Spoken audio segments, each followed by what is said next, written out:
Hello guys, welcome back to my channel. ഇന്ന് എൻ്റേതുള്ളത് ബജാജിൻ്റെ NS 400Z ആണ്.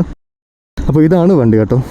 അപ്പോൾ ഇന്ന് ഇതിൻ്റെ ഒരു ഡീറ്റെയിൽ റിവ്യൂവും ഫസ്റ്റ് റൈഡ് ഇംപ്രഷനും എല്ലാം കൂടെ, അതായത് വണ്ടിയിൽ എനിക്ക് ഇഷ്ടപ്പെട്ട കാര്യങ്ങളും ഇഷ്ടപ്പെടാത്ത കാര്യങ്ങളും ആണ് ഇന്നത്തെ വീഡിയോയിലുള്ളത്.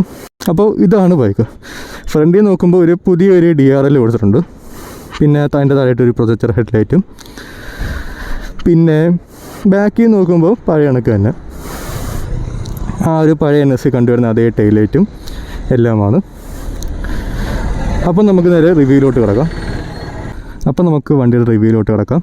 അപ്പോൾ ഇതാണ് ഡാഷ്, ഒരു കളർഫുൾ TFT ഡിസ്പ്ലേയും ഇവിടെ ഒരു മിനി മൾട്ടി ഇൻഫോ ഡിസ്പ്ലേ ഉണ്ട്.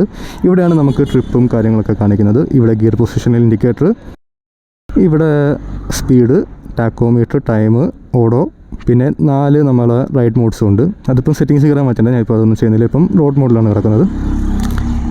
മിറേഴ്സ് ഇത്തിരി പ്രശ്നമുണ്ട് കേട്ടോ. ഇതിപ്പോൾ സ്റ്റോക്ക് മിറേഴ്സ് അല്ല, ഫ്രണ്ട് മോഡിഫൈ ചെയ്തതാണ്. ചേട്ടാ ഇതിപ്പോൾ കൈ എങ്ങനെ കയറുന്ന കയറി. അപ്പോൾ നമുക്ക് വണ്ടി സ്റ്റാർട്ട് ചെയ്ത് നേരെ റിവ്യൂയിലോട്ട് കിടക്കാം. അയ്യോ, ഇതിന് സിംഗിൾ പ്രസ് സ്റ്റാർട്ടില്ല കേട്ടോ, ലോങ് പ്രസ് ആണ് ഇത്തിരി. അതേ ഉള്ളൂ പ്രശ്നം. ഞാൻ എൻ്റെ ബൈക്കിൽ സിംഗിൾ പ്രസ് ചെയ്തൊരു ശീലമായിപ്പോയി. അപ്പോൾ ഇന്ന് എൻ്റേതുള്ളത് 2025 മോഡൽ ബജാജിൻ്റെ NS 400Z ആണ്.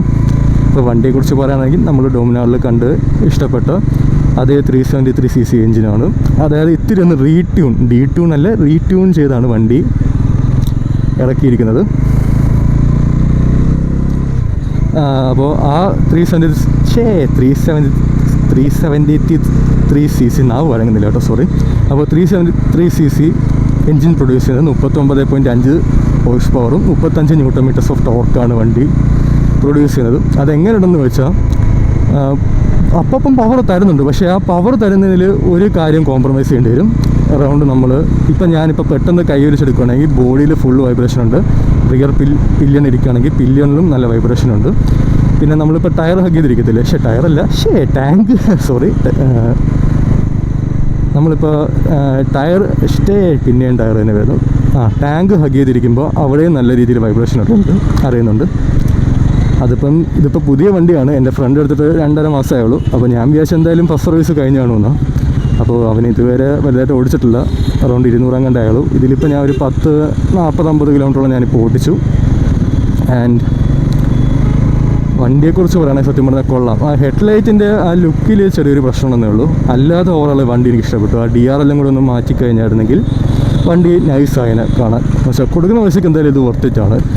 ഇത് നല്ല ട്രാഫിക് ഉണ്ടല്ലോ. അപ്പോൾ നമുക്ക് ആദ്യം ഹീറ്റിംഗ് തന്നെ പറയാം. അപ്പോൾ ഹീറ്റിങ്ങിനെ കുറിച്ച് പറയാനാണെങ്കിൽ വലിയ ഹീറ്റിംഗ് ഇതുവരെ വന്നില്ല കേട്ടോ. എൻ്റെ കാലിലോ പാദത്തിലോ ഒന്നും ഇതുവരെ എനിക്ക് ഹീറ്റിംഗ് അടിച്ചില്ല. ഈ ഹീറ്റിംഗ് നല്ല രീതിയിൽ ഡിസ്പേഴ്സ് ആയി പോകുന്നുണ്ടെന്നാണ് അതിൻ്റെ അർത്ഥം. നമുക്ക് ഇതിലൂടെ ഇങ്ങോട്ടേക്ക് കണ്ടോ, കൈ കൊടുത്തു കഴിഞ്ഞാൽ അപ്പോൾ തന്നെ പവർ ഡെലിവറി ചെയ്യുന്നുണ്ട്. ഞാനിപ്പം ഹാർഷായിട്ട് കൊടുക്കുന്നില്ല, പുതിയ ബൈക്കാണ്. എഞ്ചിൻ ഓടി സെറ്റിലാവാൻ ടൈം വേണം. അപ്പോൾ ഞാൻ 6000 അകത്ത് വെച്ചാണ് ഗിയർ ഷിഫ്റ്റ് ചെയ്യുന്നത്. അപ്പോൾ നമുക്ക് ആദ്യം രണ്ടാമത് കംഫർട്ടിൻ്റെ കാര്യം തന്നെ പറയാം. അപ്പോൾ കംഫർട്ട് എങ്ങനെയെന്ന് വെച്ചാൽ ഈ വൈബ്രേഷൻ ഒരു പ്രശ്നമുള്ളൂ. അല്ലാതെ ഇരുന്ന് ഓടിച്ചിട്ട് എനിക്ക് ഇതുവരെ ദേഹവേദനയോ കൈവേദനയോ മുതുവേദനയോ ഒരു വേദനയോ ഇതുവരെ എവിടെ എടുത്തിട്ടില്ല അപ്പർ ബോഡിയിൽ. അപ്പോൾ ലോവർ ബോഡിയെക്കുറിച്ച് പറയുകയാണെങ്കിൽ കാല് വലിയ ഇതുവരെ സ്ട്രെസ്ഡ് ഔട്ടായി ഒന്നും തോന്നിയിട്ടില്ല. സ്പോർട്സ് രീതിയിലാണ് ഇരിക്കുന്നതെങ്കിലും ഇതുവരെ എനിക്ക് സ്ട്രെസ്ഡായ ഫീലൊന്നും തോന്നിയിട്ടില്ല. ഇന്ന് എന്തോ സംസ്ഥാന സമ്മേളനമാണെന്ന് തോന്നുന്നു കേട്ടോ. ഒത്തിരി ഇതിനൊക്കെ കൊടികളും ഇതൊക്കെ വെച്ച് വണ്ടികൾ പോകുന്നുണ്ട്. എന്തോന്നറിയാൻ വയ്യ. ആശ്രാമത്ത് മൈതാനത്ത് ഇതിൻ്റെ ഇൻട്രോ എടുക്കാൻ പോയത്, പക്ഷേ ഭയങ്കര സൗണ്ട്. അപ്പോൾ ഞാൻ നമ്മൾ ബിഷപ്പിൻ്റെ ഫ്രണ്ടിൽ മേടിക്കേണ്ടി വന്നു. അപ്പോൾ നമ്മളെന്ത് പറയുന്നത്, കംഫോർട്ട് റിയർ പില്യൺ ഇരിക്കുവാണെങ്കിൽ പ്രശ്നം എന്തുവാന്ന് വെച്ചാൽ നല്ല രീതിയിൽ വൈബ്രേഷൻ ബോഡിയിലോട്ടും നമ്മളെ ബട്ടക്സിലും ആയിലൊക്കെ നല്ല രീതിയിൽ അടിക്കുന്നുണ്ട്. അതേ ഉള്ളൂ കുഴപ്പം, അല്ലാതെ വേറെ കുഴപ്പമൊന്നും ഇല്ല. അതെന്തായാലും ഇതിൻ്റെ കുഴപ്പമായിരിക്കും. ചിലപ്പോൾ ഫസ്റ്റ് സർവീസ് ചെയ്യുമ്പോൾ എന്തായാലും മാറും. വണ്ടി ഓർഡർ 251 ആയിട്ടുള്ളൂ, പുതിയ വണ്ടിയാണ്. ഗുഡില്ല 450 പോകുന്നു. അതിൻ്റെ റിവ്യൂ എന്തായാലും ഉടനെ വരുന്നതായിരിക്കും. അപ്പോൾ നമുക്ക് ഇതിനെക്കുറിച്ച് പറയാം. അപ്പോൾ വണ്ടിയുടെ മിറേഴ്സിനെ കുറിച്ച് പറയുകയാണെങ്കിൽ ഇതിപ്പോൾ സ്റ്റോക്ക് മിറേഴ്സ് അല്ല കേട്ടോ, ഫ്രണ്ട് മോഡിഫൈ ചെയ്ത മിറേഴ്സാണ്. സോ ഇതിനെക്കുറിച്ച് എനിക്ക് പറയാൻ കറക്റ്റ് അറിയില്ല. ഒരു വിസിബിലിറ്റിയും തരുന്നില്ല. എൻ്റെ കൈ എനിക്ക് നേരെ ചൊവ്വേ ഹാൻഡിൽ ബാർ പിടിക്കാനോ ആക്സിലേറ്റർ കൊടുക്കാനോ സമ്മതിക്കുന്നില്ല. ഞാനിപ്പം ബാക്കിൽ വണ്ടി വരുന്നതെന്ന് അറിയണമെങ്കിൽ തലയിടിച്ച് നോക്കി എടുക്കേണ്ട അവസ്ഥയാണ്. അപ്പോൾ ആരെങ്കിലും വണ്ടി ഇങ്ങനെ മിറേഴ്സ് മോഡിഫൈ ആംബുലൻസ് അപ്പോൾ ആരെങ്കിലും ഇങ്ങനെ മിറേഴ്സ് മോഡിഫൈ ചെയ്യുകയാണെങ്കിൽ നമ്മൾ നോക്കുമ്പോൾ എല്ലാവരും നോക്കുമ്പോൾ നല്ല ലുക്കാണ് വണ്ടിക്ക് കാണാം. പക്ഷേ നമുക്കതിൻ്റെ യൂസും കൂടെ നോക്കിയാൽ മോഡിഫൈ ചെയ്യാവൂ എന്ന് വെച്ചാൽ ഇങ്ങനത്തെ മിറേഴ്സൊക്കെ മേടിച്ച് വെച്ചാൽ കണ്ടല്ലോ. ഇപ്പം ഞാൻ ഇതിപ്പോൾ റൈസ് ചെയ്യണമെന്ന് അവൻ പറഞ്ഞു. പക്ഷേ റൈസ് ചെയ്താലും ബാക്കി വരുന്ന വണ്ടിയുടെ വിസിബിലിറ്റി കാണാൻ ഭയങ്കര കുറവായിരിക്കും. അപ്പോൾ ഇങ്ങനത്തെ മിറേഴ്സ് മേടിച്ചേക്കുന്നതിനെക്കാട്ടി നമുക്ക് എന്താ പറയുന്നത് ഉപയോഗമുള്ള രീതിയിലുള്ള മിറേഴ്സ് മേടിച്ച് വയ്ക്കാനേ ഞാൻ പറയത്തുള്ളൂ. അതായത് കാണാൻ ലുക്കുണ്ടെങ്കിൽ നമുക്കതിൻ്റെ ഉപയോഗം വരണം. ഇതിപ്പം ബാക്കി വരുന്ന വണ്ടികളൊന്നും കാണാൻ വയ്യ. അപ്പോൾ എന്തായാലും ഇപ്പം ട്രാഫിക്കിൽ കിടക്കുകയാണ്. അപ്പോൾ ഈ ട്രാഫിക്ക് ഞാൻ കട്ട് ചെയ്തിട്ട് ട്രാഫിക് കഴിഞ്ഞ് വണ്ടിയുടെ ബാക്കി കാര്യങ്ങൾ പറയാം.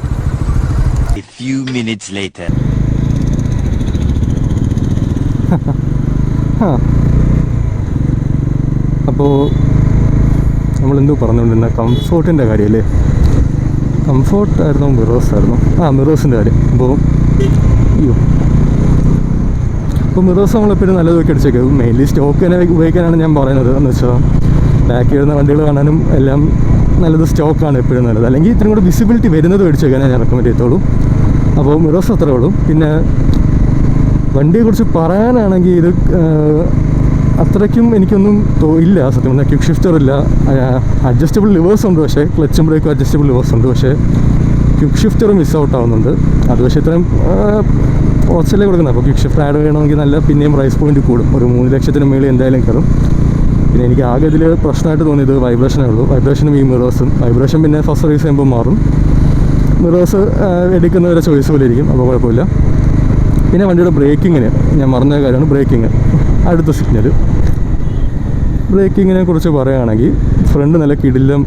സിഗ്നൽ വെച്ച് പോകണം. ഓക്കെ, കണ്ടോ എന്തോടോ? അപ്പോൾ ബ്രേക്കിങ്ങിനെ കുറിച്ച് പറയുകയാണെങ്കിൽ നല്ല കിടിലം ബ്രേക്കിംഗ് ആണ് ഫ്രണ്ട്. ഞാൻ ഇതുവരെ കൂടുതലും ഫ്രണ്ട് ബ്രേക്കിംഗ് ആണ് പിടിച്ചത്. അപ്പോൾ ഫ്രണ്ട് ബ്രേക്ക് നല്ല കിടിലം ബൈറ്റ് തരുന്നുണ്ട്. റിയർ ബ്രേക്ക് അത്യാവശ്യം കുഴപ്പമില്ല. ഒരുവിധം നല്ല രീതിയിൽ സ്ലോ ഡൗൺ ചെയ്യാനും നമുക്ക് വണ്ടി നിർത്താനും നല്ല ബൈറ്റ് തരുന്നുണ്ട്. കുഴപ്പമൊന്നുമില്ല. ഇതിന് എത്ര നേരം ഈ സിഗ്നലിൽ കിടക്കണം? അപ്പോൾ എന്തായാലും ഈ സിഗ്നൽ ഞാൻ കട്ട് ചെയ്തിട്ട് പറയാം. 12 seconds later. അപ്പോൾ നമ്മൾ ട്രാഫിക് കഴിഞ്ഞു. അപ്പോൾ വണ്ടിയുടെ മൈലേജിനെ കുറിച്ച് തന്നെ പറയാം. ഇതിപ്പം ബജാജ് അവകാശപ്പെടുന്ന 35 km/ലിറ്ററാണ്. സിറ്റിയിൽ വരുമ്പോൾ അത് കുറയും. പിന്നെ റൈഡിങ് സ്റ്റൈലും റൈഡിങ് പ്രിഫറൻസും പോലെ ഇരിക്കും മൈലേജ് വരുന്നത്. ഇതിപ്പോൾ ഹൈവേയിലൊക്കെ പോകുകയാണെങ്കിൽ നമുക്ക് 38 മേളിൽ പ്രതീക്ഷിക്കാം കേട്ടോ. ഞാനിപ്പോൾ ഹൈവേയിൽ ഓടിച്ചില്ല. ഞാനിപ്പോൾ കൂടുതലും സിറ്റിയിലാണ് ഓടിച്ചത്. സിറ്റിയിൽ ഓടിച്ചത് എനിക്കിപ്പോൾ ഇതിൽ കാണിക്കുന്ന 25 ലിറ്ററാണെന്ന് തോന്നുന്നു. ആവറേജ് ഫ്യൂൽ എക്കണോമി 25 ലിറ്ററാണ് കാണിക്കുന്നത്. അത് എങ്ങനെയുണ്ടെന്ന് വെച്ചാൽ കറക്റ്റ് പറയാൻ പറ്റില്ല. പുതിയ എഞ്ചിനാണ്. അപ്പോൾ പുതിയ എഞ്ചിനെന്ന് വെച്ചാൽ പുതിയ ബൈക്കാണ്. അപ്പോൾ മൈലേജ് കുറവായിരിക്കും. എന്തായാലും എഞ്ചിൻ ഓടി സെറ്റായി കഴിയുമ്പോഴേക്കും റെഡിയാവും എന്ന് ഞാൻ വിചാരിക്കുന്നു. റെഡിയാവും. എൻ്റെ ബൈക്ക് അങ്ങനെയാണല്ലോ. അപ്പോൾ ഞാൻ അതിലൊരു അഡ്വൈസ് തരാം. ആരെങ്കിലും പുതിയ ബൈക്ക് എടുക്കുകയാണെങ്കിൽ എല്ലാവരും പറയുന്നത് ആദ്യത്തെ ഫസ്റ്റ് സർവീസ് ഫസ്റ്റ് 1000 കിലോമീറ്റേഴ്സ് വരെ എല്ലാവരും ബൈ ഓടിക്കാവുന്നതാണ്. സത്യം പറഞ്ഞാൽ ഞാൻ റെക്കമെൻഡ് ചെയ്യുന്നത് ഒരു 10 എക്സ്ട്രാ ഒരു 4000-5000 കിലോമീറ്ററും കൂടെ ഇത്രയും കൂടെ ഒന്ന് മയത്തിലൊക്കെ ഓടിച്ച് കഴിഞ്ഞാൽ വണ്ടി ഇത്രയും കൂടെ ഒന്ന് സെറ്റ് ആവുകയും ചെയ്യും. അപ്പോൾ നമുക്ക് മൈലേജ് ഈ കമ്പനി പറയുന്നത് കൂടുതലും കിട്ടും. സിറ്റിയിലാണെങ്കിലും ശരി, ഹൈവേയിലാണെങ്കിലും ശരി. പിന്നെ വണ്ടിക്ക് നല്ല സ്വീറ്റ് സൗണ്ടാണ് കേട്ടോ വരുന്നത്. അതായത് കൈ കൊടുത്ത് ഓരോ തവണ ഷിഫ്റ്റ് ചെയ്യുമ്പോഴും നല്ല രസമുണ്ട് കേൾക്കാൻ. മൈക്ക് ക്യാപ്ചർ ആവുന്നതുകൊണ്ടോന്നില്ലെന്ന് എനിക്കറിയില്ല. ഞാൻ ഒന്ന് ട്രൈ ചെയ്യാം.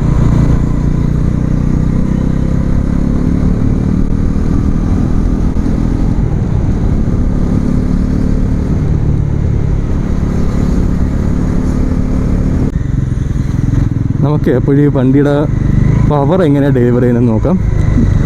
അതായത് കൈ കൊടുത്താലോ ഞാൻ എന്തായാലും ഓവർ സ്ട്രെസ് ചെയ്തില്ല. പുതിയ വണ്ടിയാണ്, എൻജിൻ ഇതായിട്ടില്ല. അപ്പോൾ ഞാൻ അറൗണ്ട് 6000 വെച്ചാണ് ഷിഫ്റ്റ് ചെയ്യാൻ പോകുന്നത്. അപ്പോൾ നമുക്ക് ഡൗൺ ചെയ്ത് സെക്കൻഡിലോട്ടാകാം. ഫസ്റ്റിലോട്ട് എൻജിൻ ഓവർ സ്ട്രെസ്ഡ് ആവും. അപ്പോൾ നമുക്ക് സെക്കൻഡിൽ നിന്ന് 6000 വെച്ചായിരിക്കും എല്ലാ കയറും ഷിഫ്റ്റ് ചെയ്യുന്നത്. വണ്ടിയുടെ എൻജിൻ സൗണ്ട് നോക്കാം. ക്ലീൻ റോഡുമാണ് ഒരുവിധം. ഓക്കെ,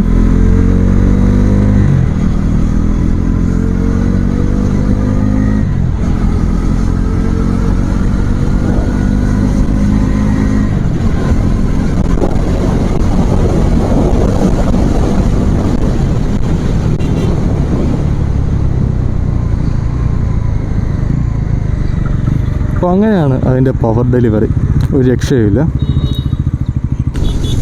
അപ്പോൾ ഗൈസ് ഇപ്പോൾ എൻ്റെ കയ്യിലുള്ളത് NS400C ആണ്. അതായത് ഇത്ര നേരം നിങ്ങൾ കണ്ട ബൈക്കല്ല, ഇതിപ്പം വേറെ ബൈക്കാണ്. ഞാനിപ്പം വേറെ ബൈക്കിൽ വീഡിയോ എടുക്കാൻ കാരണം എന്താണെന്ന് വെച്ചാൽ, ഞാൻ നേരത്തെ ഓടിച്ച ആ ബൈക്കിൽ ഞാൻ 1-2 കാര്യം മെൻഷൻ ചെയ്തായിരുന്നു. മിറേഴ്സിൻ്റെ കാര്യവും പിന്നെ ബൈക്കിൻ്റെ വൈബ്രേഷൻ്റെ കാര്യം. അപ്പോൾ വൈബ്രേഷൻ്റെ കാര്യം എനിക്കൊരു അൺസാറ്റിസ്ഫാക്ടറി ആയിരുന്നു. അതായത് ഒരു തൃപ്തിയായില്ല. അത്രയും വൈബ്രേഷൻ അങ്ങനെ വരേണ്ടതല്ല പുതിയൊരു ബൈക്കിന്. അപ്പോൾ ഞാൻ എന്ത് ചെയ്തു, ഷോറൂമിലൊന്ന് കോൺടാക്ട് ചെയ്തിട്ട് അവരുടെ അടുത്ത് ചോദിച്ചു NS400 ഉള്ളതെന്ന്. അവരപ്പോൾ നമുക്ക് തന്നു. അങ്ങനെ ഷോറൂം ബൈക്കാണിതിപ്പം. അപ്പോൾ ഞാൻ ഷോറൂം ബൈക്ക് ഓടിച്ചപ്പോൾ നോട്ടീസ് ചെയ്ത കാര്യം എന്താണെന്ന് വെച്ചാൽ, ആ ബൈക്കിൻ്റെ അത്രയും, അതായത് എൻ്റെ ഫ്രണ്ടിൻ്റെ ബൈക്കിൻ്റെ അത്രയും വൈബ്രേഷനോ ഒന്നുമില്ല. ആകെ വൈബ്രേഷൻ വരുന്നത് ഇപ്പോൾ ഇങ്ങനെയൊക്കെ പോകുമ്പോൾ ഹാൻഡിൽ ബാറിൽ നല്ല വൈബ്രേഷനുണ്ട്. പിന്നെ ഹൈ റെവിലോട്ടോ പോകുമ്പോൾ മാത്രമേ ഉള്ളൂ. അത് പിന്നെ സ്വാഭാവികം, എൻജിൻ എന്തായാലും വൈബ്രേഷൻ പ്രൊഡ്യൂസ് ചെയ്യും. അത് പിന്നെ അല്ലാതെ വേറെ എവിടെയും വലിയ വൈബ്രേഷനൊന്നുമില്ല. പിന്നെ വണ്ടിയുടെ മിറേഴ്സിനെ കുറിച്ച് പറയുകയാണെങ്കിൽ, നമ്മൾ ഡോമിനാറിൽ കണ്ട അതേ സെയിം മിറേഴ്സാണ് ഇതിന് വന്നിരിക്കുന്നത്. അതുകൊണ്ട് വിസിബിലിറ്റിക്ക് യാതൊരുവിധ പ്രോബ്ലവും ഇല്ല. നല്ല രീതിയിൽ നമുക്ക് കാണാൻ പറ്റുന്നുണ്ട് ബാക്കി വരുന്ന വണ്ടികളെല്ലാം. പിന്നെ ഇതിപ്പം മഴയത്താണ് കേട്ടോ, അതുകൊണ്ട് വേറൊരു ദിവസമാണ് ഞാൻ റീഷൂട്ട് ചെയ്തത്. ചെളി ഓടിക്കൂടെ പോയ എല്ലാ വണ്ടികളെയും ഞാൻ ചെളി ദേഹത്തടിച്ചെറുപ്പിച്ച് കിട്ടുന്നുണ്ട് എനിക്ക്. അപ്പോൾ പിന്നെ ഇതിൽ ഇത്രയും കൂടെ പവർ നമുക്കെടുത്ത് കാണിക്കാൻ പറ്റും. മറ്റേത് പുതിയ വണ്ടിയാണ്ട്, പിന്നെ ആ മിറർ എൻ്റെ കൈ തട്ടിയിരുന്നുകൊണ്ട് ഞാൻ വലിയ രീതിയിൽ പവർ കാണിച്ചില്ല. അപ്പോൾ നമുക്കെന്തായാലും ഇതിൻ്റെ പവർ ഡെലിവറിയും കൂടെ എങ്ങനെയുണ്ടെന്നൊന്ന് നോക്കാം. ഇപ്പം മഴ പെയ്തുകൊണ്ട് ലെൻസിനകത്ത് മൊത്തം വാട്ടർ ഡ്രോപ്ലെറ്റ്സ് ആയിരിക്കും. അപ്പോൾ അതൊന്നും എന്നോട് ക്ഷമിക്കണം. അപ്പോൾ നമുക്കെന്തായാലും പവർ ഡെലിവറി നോക്കാം. ക്ലീൻ റോളാണ് കിട്ടിയിരിക്കുന്നത്. ഇത് ആരും ട്രൈ ചെയ്തത്, ഞാൻ ഇതെൻ്റെ സ്വന്തം റിസ്കിലാണ് ചെയ്യുന്നത്. Okay, 3rd ഗിയറിലാണ്.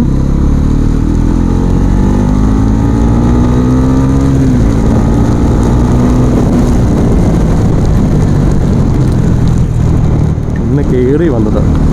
അപ്പോൾ ഒന്നിവിടെ ട്രൈ ചെയ്ത് നോക്കാം.